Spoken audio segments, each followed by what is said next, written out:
Let's go to the West Coast, shall we, of North America and speak with broadcaster and Arsenal fan, plus host of the Highbury Squad podcast, Sophie Nicolaou, who joins us right now. Sophie, good morning, good evening to you. Sophie. Hi guys, how are you doing? A lot better than us Arsenal fans, I'm pretty sure of it. Not even the California sunshine can wipe the pain away today. No. Do you know, I was just thinking that, and I was thinking, I know we booked you before yesterday's game, and I was thinking, I bet Sophie's thinking, I don't want to come on and talk about this. I was thinking, I bet she does. Well, maybe, yeah. Sophie, there is so much to talk about. I don't know where to start. I've said so much already in the first section. From your perspective, I'll ask you one question we haven't really touched on the theme of Arsenal. Have Edu and Arteta had too much power and really sending the club to the wrong direction? That's a really good question. I think, unfortunately for Arsenal, we have had, apathetic owners for a few years now, who have also hired really terrible executives to make very important decisions for a club that has completely lost its way. I mean, towards the end of the Wenger era, the breakdown started, and then towards the end of the Unai Emery era, the meltdown ensued, and now under Mikel Arteta, we've hit rock bottom. And there's this notion that we don't spend any money. We've spent quite a bit of money. Listen, I know that some people are saying, well, look at what United have gotten versus Arsenal. That's a different conversation, because they're paying exceptionally high wages to some of these players. And unfortunately for us, we are in a position now where we're attracting a different profile player, because one of the things that some Arsenal fans screamed for was not having European football in order to be able to progress and be competitive again in the Premier League. But in this transfer window, we're seeing that not having European football has a huge effect on the type of player that you can bring in. And we bought Ober, Laka, Tierney, Pepe, Gabriel, Partey, all in, but we had European football. We had that carrot to dangle as a vehicle back into the Champions League. And not because we can win any of that. It's about the fiscal rewards for it. So we are now truly seeing, like when you have, I've said this on the show, when you have a plant, don't water it, it dies. And it's like watching a slow death. And it's gone from anger to embarrassment to now pure sadness. 18% possession in that game today. I know that they're the champions of England. But you said something, Tony, at the top of the show. Losing it is not embarrassing to lose to the champions of England and the champions of Europe. It's the manner in which we're losing. One shot on target. They had 25. We had 0 clear-cut chances, 0 corners. And now we're 3 games, 0 points. And for the Arsenal Football Club, no goals. This is the worst start in our history. And Mikel Arteta keeps breaking records for all of the wrong reasons. So, it's the inevitable question that I'm going to ask you about Mikel Arteta then. Does he deserve to stay on in your eyes? Which I'm guessing he doesn't by what you're saying. But you've also pointed out they've spent money already in this summer window, and Cass talked about it earlier on, thinking if you're going to give a manager money to spend, you've got to give him a bit more time, surely. Well, Natalie, he's been there 19 months and he's had 3.5 windows. Edu has spent over 300 million. And Arteta has spent well over 220 million. The team has not improved. Now, some of these are his players, and I heard a lot of people saying today, well, they're missing players. Really? Aubameyang was available, Lacazette, Xhaka, Saka, Smith Rowe, Odegaard, Tierney, Leno, Martinelli, Lokonga, all available today.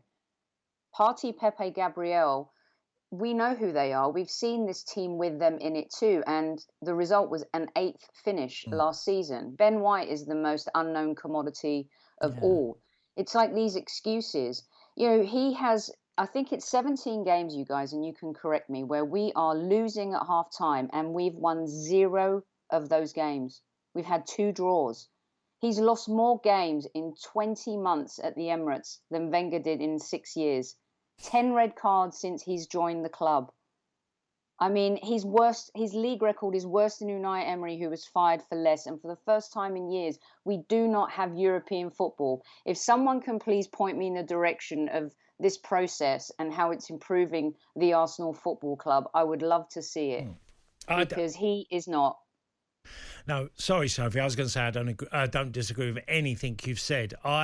When I said that, I wasn't really talking about just about Arteta. It feels like they have to hang in, but there's a line which you're in the sand where sometimes you have to go, well, do we just cut our losses now? Because it's been so dreadful. And I'm watching yesterday, and I referred to the Chelsea game and 10 men.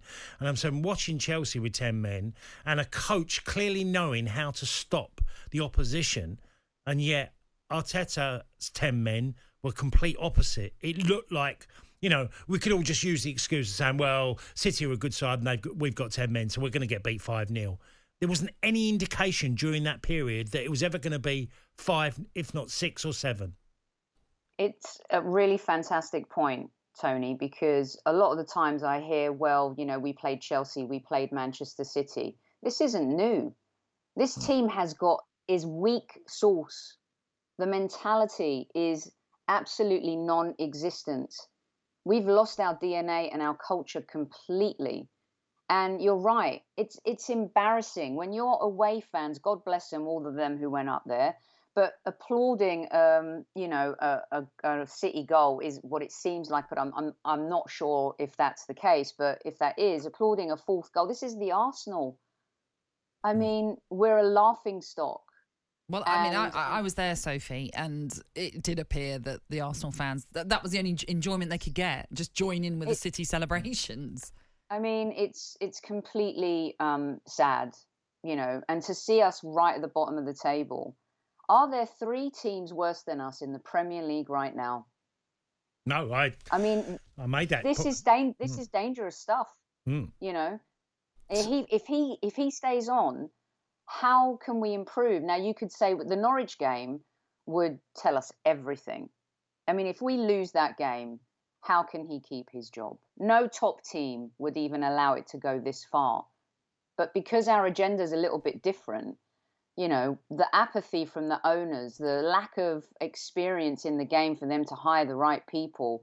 I mean, you look at clubs around you and how they're run. It's really sad how the club has regressed. And yesterday was another reminder. I was worried it was going to be another Manchester United scenario. 10 years to the day they beat us 8-2. And I was like, surely not 2 Manchester team anniversaries on the same day. It was terrible. There's not one player who was playing.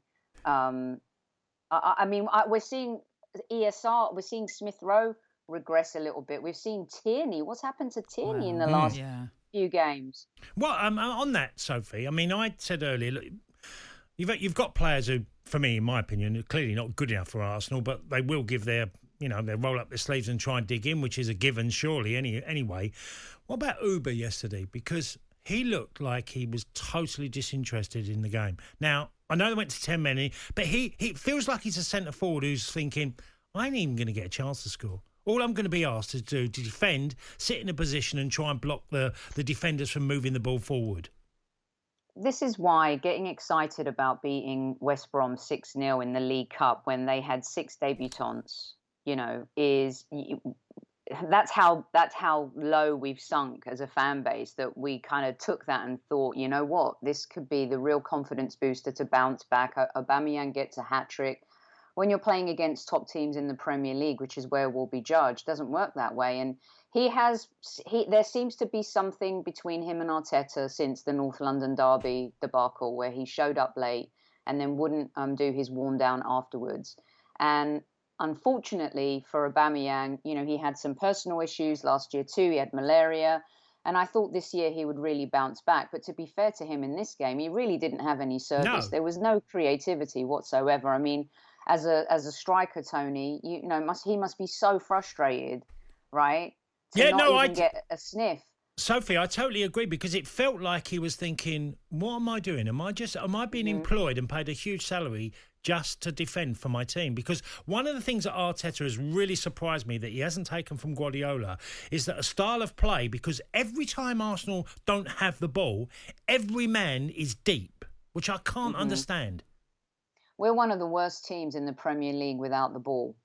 You know, this is why in games like this, maybe like Lacazette, he holds the ball up a lot better.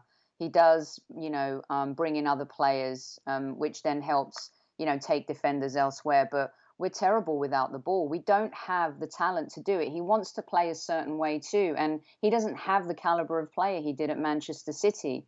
But at some point too, you've got to say, okay, where's the reaction? You go down to 10 men. He brought Xhaka back. Xhaka was flirting with Mourinho on Instagram all summer, all summer long. And then all of a sudden, you know, they can't get the deal done. And credit to the club for not caving in and just giving him away for nothing. But at the same time, you give him an extended contract and you give him more money. Now, you could say they did that to protect maybe selling him on next year, but to give him a pay rise.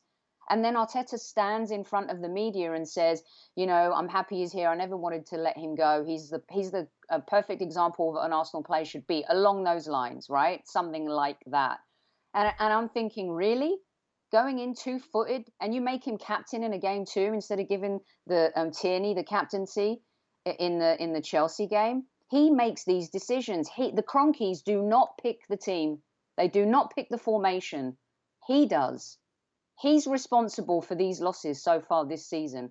The players, I mean, what do we expect that's going to be different, guys? How many times do we have to see Kolasinac, Chambers, Holding, El Neni play for the Arsenal Football Club? I mean, these players wouldn't even, how many teams would they even get into in the bottom half of the table? It's just not good enough, and he's not improving players. In fact, his man management skills are questionable, because when there's a player who's challenged or who has a bit of a bad attitude, he doesn't manage them. He just ostracizes them. He gets rid of them. Are you telling me Saliba is not a better defender than what we have now? It just makes you realize and look at all of the decisions that he's made along the way. Mavropanos even I would rather have had in defense today than Chambers and Holding. So he's making these choices. He decided to give Holding a contract, an extension, El Neni. He's playing Chambers. You can point the finger at the owners 100%. They're terrible. But he's the one who's making the decisions on the pitch.